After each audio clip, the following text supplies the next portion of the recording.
নিজেকে মিসফিট বলে মনে হচ্ছে, একটা সিস্টেমে চলছে, আমি সেই জায়গাটায় খাপ খাওয়াতে হয়তো পারছি না। লোকসভা ভোটের মুখে নরেন্দ্র মোদী রাজ্য সফরের দিনই বড় পদক্ষেপ নিলেন কুণাল ঘোষ। আচমকা তৃণমূলের রাজ্য সাধারণ সম্পাদক এবং মুখপাত্রের পদ থেকে ইস্তফা দিলেন তিনি। মমতা বন্দ্যোপাধ্যায় এবং অভিষেক বন্দ্যোপাধ্যায়কে হোয়াটসঅ্যাপ করে জানিয়ে দিলেন পদত্যাগের কথা। সোশ্যাল মিডিয়া অ্যাকাউন্ট থেকে মুছে দিলেন সমস্ত রাজনৈতিক পরিচয়। তৃণমূলের মুখপাত্রদের হোয়াটসঅ্যাপ গ্রুপ থেকে বেরিয়ে গেলেন। সেই সঙ্গে শুক্রবার তিনি ফিরিয়ে দিলেন রাজ্য সরকারের দেওয়া নিরাপত্তাও। আমি এই দুটি পদ রাখতে চাই না, আমি নেতৃত্বকে জানিয়েছি। প্রশ্ন উঠছে, আচমকা তৃণমূলের সমস্ত পদ থেকে কুণাল ঘোষের ইস্তফার কারণ কি? এদিন এক্স হ্যান্ডেলে কুণাল ঘোষ লেখেন, আমি তৃণমূলের রাজ্য সাধারণ সম্পাদক এবং মুখপাত্র পদে থাকতে চাইছি না, সিস্টেমে আমি মিসফিট। সূত্রের দাবি, ঘনিষ্ঠ মহলে কুণাল ঘোষ জানিয়েছেন, দলের হয়ে প্রতিনিয়ত তাকে ব্যাটিং করতে হয়, পারফর্ম করতে হয়, অনেক কিছু বলতে হয়, কিন্তু সেই অনুযায়ী সম্মান তিনি পাচ্ছেন না। 10 তারিখ তৃণমূলের ব্রিগেড সমাবেশের জন্য বৃহস্পতিবার উত্তর কলকাতায় প্রস্তুতি বৈঠক ছিল। উত্তর কলকাতার বাসিন্দা এবং তৃণমূল নেতা হয়েও সেখানে ডাক পাননি কুণাল ঘোষ। শুক্রবার পূর্ব মেদিনীপুরের কাঁথি এবং তমলুকেও তৃণমূলের প্রস্তুতি বৈঠক ছিল। পূর্ব মেদিনীপুরে তৃণমূলের দায়িত্বপ্রাপ্ত নেতা কুণাল ঘোষ সেখানেও ডাক পাননি। শুক্রবার রাজ্যে এসে তৃণমূলকে চাঁচা ছোলা আক্রমণ করেছেন নরেন্দ্র মোদী।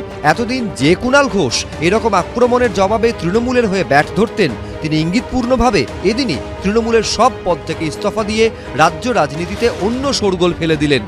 উনি দেখতে একটু বড় সড়ো শাহজাহানের মতো, দাড়িও রাখেন। সুদীপবাবুর অসুবিধা হচ্ছে, যাকে দেখতে পারতেন না সে কাউন্সিলর হয়ে গেছে, তাকে সে বিজেপিতে জয়েন করে গেছে বলে সুদীপবাবুর একটু অসুবিধা হচ্ছে। আর কত বড় অপদার্থ, তাঁর স্ত্রী হচ্ছে এমএলএ নয়না বন্দ্যোপাধ্যায়, এমন একজন এমএলএ যার কলকাতায় যার কনস্টিটিউয়েন্সি 2খানা সিট তৃণমূল হেরে আছে, একটা কংগ্রেসের কাছে, একটা বিজেপির কাছে। এবার তো জোর করে মানে বিজেপির কাছে তো যেটা হার, সেটা তো সুদীপ ব্যানার্জি আর নয়না ব্যানার্জির হার। ব্যানার্জি তো বিজেপির লোক সুদীপ বাবুর যিনি ব্যক্তিগত সচিব, এমপি ল্যাড দেখে সব, তপন ঘোষ, তার ছেলে তমগ্ন ঘোষকে সুদীপবাবু দিল্লিতে ওকালতি করে বিজেপির জেলা সভাপতি করেছেন। বিজেপির সঙ্গে ওনার অত্যন্ত হৃদ্যতাপূর্ণ সম্পর্ক। নরেন্দ্র মোদী ইত্যাদি একবার তো মমতাদিকে না জানিয়ে প্রায় মন্ত্রী হতে গেছিলেন। মমতাদি সেবার মন্ত্রিসভা বয়কট করে দিয়েছিল, তো মমতাদিকে না জানিয়ে প্যারালালি বিজেপির মন্ত্রী হতে গেছিলেন। উনি বিজেপি ঘেঁষা, বিশ্ব প্রতি ওনার দুর্বলতা, এবং ওনার ঘরের লোককে উনি বিজেপি সভাপতি করিয়েছেন। উত্তর কলকাতার মানুষ সুদীপ বন্দ্যোপাধ্যায় যদি প্রার্থী হন, তাহলে বিজেপিকে হারাতে গেলে অন্য কিছু ভাবতে হবে। বৃহস্পতিবার রাতেই এক্স হ্যান্ডেলে কুণাল ঘোষ লিখেছিলেন, নেতা অযোগ্য, গ্রুপবাদ, স্বার্থপর, সারা বছর ছ্যাঁচড়ামি করবে আর ভোটের মুখে দিদি অভিষেক তৃণমূল দলের প্রতি কর্মীদের আবেগের ওপর ভর করে জিতে যাবে, ব্যক্তিগত স্বার্থসিদ্ধি করবে, সেটা বারবার হতে পারে না। শুক্রবার তৃণমূলের সব পদে ইস্তফা দেওয়ার পর তিনি ফের সোশ্যাল মিডিয়ায় লেখেন, নরেন্দ্র মোদী বাংলার মাটিতে একরাশ কুৎসা করে গেলেন, যুক্তিতে তাকে ধুয়ে দেওয়া যায়, কিন্তু ঘটনা হলো তার কড়া সমালোচনার মূল দায়িত্ব যাঁদের, দুটি আলাদা বিরোধী দলের লোকসভার দলনেতারা তো প্রধানমন্ত্রীরই লোক, এদের সঙ্গে বিজেপির যোগাযোগ। এই দুজনকে দুভাবে ব্যবহার করেন মোদী। একজনকে রোজভ্যালি থেকে বাঁচিয়ে গলায় বকলস পরিয়ে রেখেছেন 2009 সালে। এর আগে তো উনি দল ছেড়ে চলে গেছিলেন, তো নির্দল দাঁড়িয়ে তৃণমূলকে হারিয়েছিলেন। সুদীপ বন্দ্যোপাধ্যায়কে ফোন করা হলে তিনি ফোন ধরেননি, হোয়াটসঅ্যাপেরও জবাব দেননি।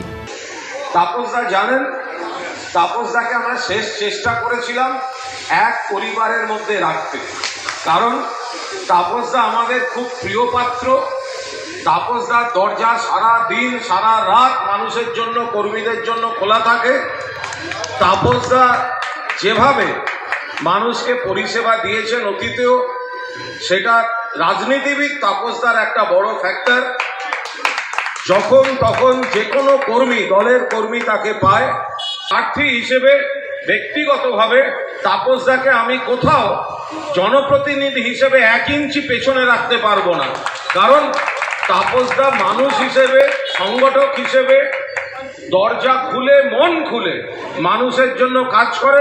2 মাস 10 দিন জেল খাটছে ছেলেটা, আর প্রতিদিন বাড়িতে বসে খ্যাঁক খ্যাঁক করে হেসে সুদীপ ব্যানার্জি মজা নিত, আনন্দ উপভোগ করত এই কুণাল যখন জেলে ছিল। এটাদের সংকীর্ণতাকেই লিফট করানো হচ্ছে, প্রমোট করানো হচ্ছে, এইটুকুনি আমি বলতে পারি। এবং ঘটনা হলো আবার কান্নাকাটি করেছে, যেভাবে আমি প্রেসিডেন্ট হওয়ার পর কান্নাকাটি করে প্রেসিডেন্ট পদটা ফিরে পেয়েছিল, এবারও বোধহয় নিশ্চয়ই মমতা ব্যানার্জির কাছে কান্নাকাটি করেছে, মেসেজ করেছে। কিন্তু কথা হলো একটা জানতে হবে যে এই মমতা ব্যানার্জিও কিন্তু সুদীপ বন্দ্যোপাধ্যায়কে তাড়িয়ে দিয়েছিল, 6 বছরের জন্য সাসপেন্ড করেছিল। তখন তিনি অনেক আকথা কুকথা মমতা ব্যানার্জির বিরুদ্ধে, দলের বিরুদ্ধে বলেছিলেন। কজনকে এরকম সরাবে? উত্তর কলকাতায় এরকম ভুরি ভুরি সুদীপ বিরোধী তৃণমূল দলে সকলের ওপর অন্যায় করেছে, অত্যাচার করেছে। তো কি করে ভুলে যাবে? পরেশ পালকে নমিনেশন দেবে না, নমিনেশন পেল, পরেশকে হারাবার জন্য মিটিং করলো। স্বর্ণকমল শাহকে নমিনেশন দেবে না, নমিনেশন পেল, স্বর্ণকমল শাহের জন্য মিটিং করলো।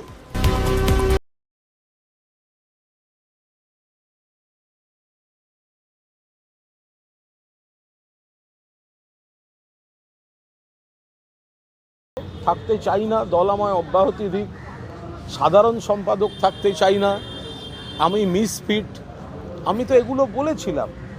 কিন্তু তারপরেও দল যা যা দায়িত্ব আমায় দিয়েছেন, আপনারা সবাই সাক্ষী, তৃণমূল কংগ্রেসের একজন সৈনিক বা কর্মী হিসাবে আমি সেগুলো পালন করেছি। তো ফলে কোনো কুইজ মাস্টার যদি লেখেন যে তাকে রিমুভ করা হলো, তাকে তো আমি কুইজে জিজ্ঞাসা করব, আমি তো কুইজ মাস্টারকে জিজ্ঞেস করব যে আপনি কি জানেন আমি কত তারিখে নিজে রিলিজ চেয়েছিলাম। আমি কুইজ মাস্টারকে জিজ্ঞেস করব যে আপনি কি জানেন যে আমি এই দুটো পদ থেকে নিজে অব্যাহতি চেয়েছি।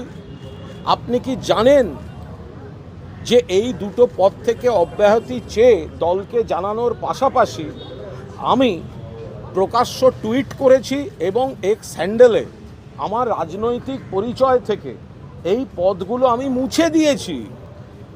তারপরে কি করে কুইজ মাস্টার এরম প্রেস রিলিজ দেন আমি তো বুঝতে পারবো না। যারাই এই সিদ্ধান্ত নিয়েছেন তারা মহান ব্যক্তি, মহানুভব। আমি ভুল কোথায় বলেছি? আমার ভাষণেও বলেছি যে আমাদের প্রার্থীর নাম সুদীপ বন্দ্যোপাধ্যায়, ফলে আমি সুদীপ বন্দ্যোপাধ্যায়ের হয়ে কাজ করব। তো এটার মধ্যে কোথায় দোষ আছে আমি তো এখনো কিছু সেটা বুঝেই উঠতে পারছি না। দেব যখন আক্রমণ করে, যিনি তৃণমূলকে আক্রমণ করেন, মমতা বন্দ্যোপাধ্যায়কে আক্রমণ করেন, অভিষেক বন্দ্যোপাধ্যায়কে আক্রমণ করেন মিঠুন চক্রবর্তী, দেব যখন তাকে বাবার মতো কিডনি দিতে পারি গার্জেন, তখন কুইজ মাস্টার জেগে ওঠেন না বা কুইজ মাস্টারের পেছনের পরিচালকরা জেগে ওঠেন না। তো আমি কোন ইয়েটা করেছি? সারা বাংলা তৃণমূল কংগ্রেস কর্মীরা সাক্ষী যে আমি সারা বাংলায় যেখানে দল দায়িত্ব দিচ্ছে, বিজেপি, সিপিএম, কংগ্রেস, আমার থেকে বোধহয় আক্রমণাত্মক এবং কটু কথা আর কে বলেন সে আপনারাই বলতে পারবেন। আমাকে অগ্নি পরীক্ষা দিতে হবে? আজকে কি তৃণমূল কংগ্রেসের যারা লড়াকু কর্মী তাদেরকে কি রোজ অগ্নি পরীক্ষা দিতে হবে? এইসব কি কথাবার্তা? এ হয় নাকি কখনো? থেকে আমি কৃতজ্ঞ সারা বাংলার তৃণমূল কংগ্রেসের নেতাকর্মীদের কাছে। আমার হোয়াটসঅ্যাপ উপচে গিয়েছে, কারণ তারা তৃণমূল কংগ্রেস মানে শুধু তো যারা বসে বক্তৃতা করছি তারা নয়, যারা গ্রামে গঞ্জে দেওয়াল লিখছে, পোস্টার মারছে, মাটিতে দাঁড়িয়ে বিজেপি, সিপিএম, কংগ্রেসের সঙ্গে লড়ছে। জেলার কর্মীদের জিজ্ঞাসা করুন, আমি মঞ্চে উঠে বক্তৃতা করতে দাঁড়ালে আমার নাম ঘোষণা হলে তারা হাততালি দেয় এই কারণে, তারা জানে যে দুকুল রেখে বক্তৃতা করবে না, চাঁচা ছোলা আক্রমণ করবে প্রতিপক্ষকে। এখন যদি দলের মনে হয় যে না আমার এই প্রেস রিলিজটা প্রাপ্য, তো তাহলে তাদের ব্যাপার। এই একটা চিঠির একটা শব্দের মধ্যে দিয়ে এতদিন ধরে দলকে আমি বা আমার মতো যারা যারা সার্ভিস দিয়ে এসছে, সকাল 8টায় সার্ভিস দিয়েছে, রাত 11টায় সার্ভিস দিয়েছে, এমন দিন গেছে 11:30টার সময় কেউ ফোন করে বলেছেন একটা ফোনও দিয়ে দিন দাদা আজকে এটা লাগবে। আমি তো সঙ্গে সঙ্গে সেগুলো করেছি। আজকে একবার মনে হলো না যে এই কথাগুলো লেখার আগে যে কার উদ্দেশ্যে, কাদের উদ্দেশ্যে রাখছেন? আমি দুকুল রাখা, ধরি মাছ নাছুই পানি, আমি গোল গোল করে বিজেপির কথা বলবো আর বিজেপি নেতাদের আমি আলাদা করে ফোন করব, আমি গোল গোল করে অন্য কথা বলবো, বিজেপির বিরুদ্ধে, সিপিএম এর বিরুদ্ধে বলবো, আর আমি ব্যক্তিগতভাবে কারুর শত্রুতা নেব না, আমি এই ধরনের রাজনীতিতে বিশ্বাস করি না। এ ধরনের অবাস্তব, এ ধরনের অরাজনৈতিক বিবৃতি, এ ধরনের অরাজনৈতিক অবস্থান কোনো রাজনৈতিক দলের থেকে প্রত্যাশিত নয়।